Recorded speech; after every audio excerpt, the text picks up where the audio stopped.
Our housing crisis in Florida nowhere near slowing down. Rents, home prices, insurance costs. We have been following every angle for months in our Priced Out of Paradise series.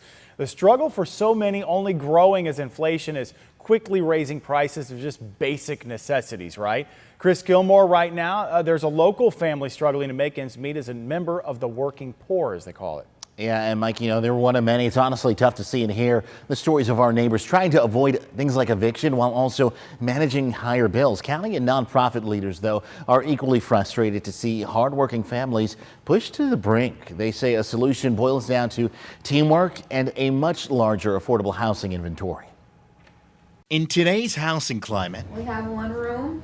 Kayla and Aaliyah, so they decided to share a room together, and these are my two clean ones. Jazz Lazama is most grateful for a roof over her head and air conditioning to keep cool. When the eviction moratorium expired in Palm Beach County last August, skyrocketing housing costs almost left her family homeless. So she wrote to us. I'm not sure if you remember me, but my name is Jasmine. We've had our ups and downs since we last spoke, but I'm reaching out to you because we are in need of help. We first met Jazz 3 years ago, a 22-year-old single mom and student who also had custody of her 4 sisters. When I reconnected with Jazz this summer, they were still struggling to find affordable housing. My sisters and I have been homeless a month now because of our landlord. They raised the rent to something that we couldn't afford, and they also denied Section 8 tenants from renewing their lease. So this is just the living room. For nearly a month, this family of 6 lived in a small hotel room provided to them through the nonprofit Adopt a Family. Their story's one of so many the CEO hears every day as the demand for affordable housing is outpacing supply. I mean, it's heartbreaking. It's we have an email that comes into us for families reaching out through our website, and we read those every single day, and we reach out to those families.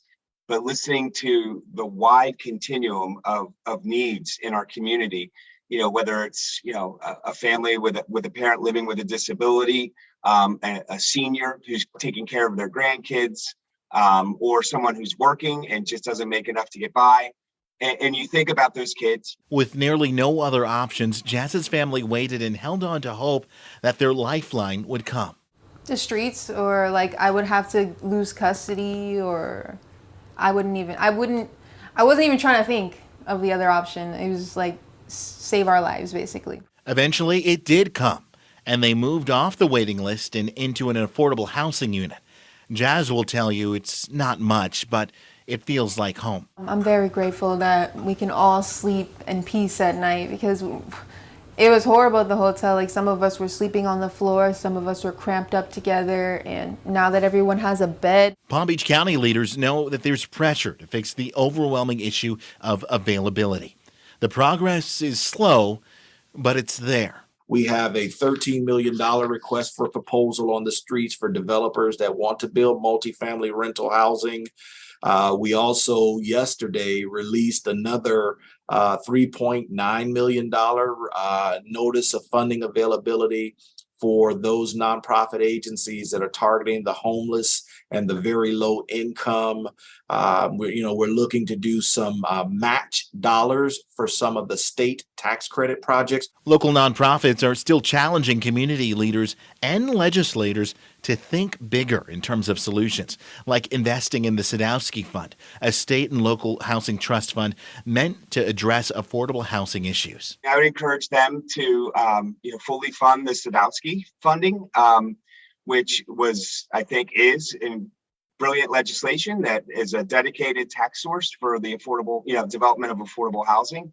And that funding has not been fully funded to communities, counties, and cities for many years. And I think that's what's in some ways has hurt us. A plea for proper funding and more inventory to ensure everyone has a shot at the American dream. Yeah, they deserve a fair shot at life, and to have like the best life and the happiest life that they can have.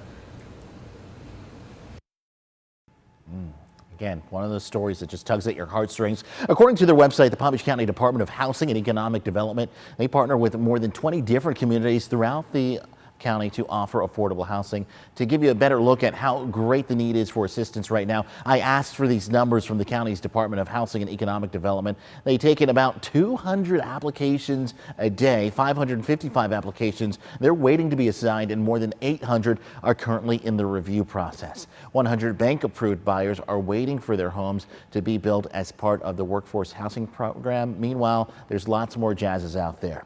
We encourage you to go ahead and head to our website, WPTV.com, or connect with our QR code you see on your screen below to get more information on our Priced Out of Paradise series. You'll find stories like this related to the current housing market.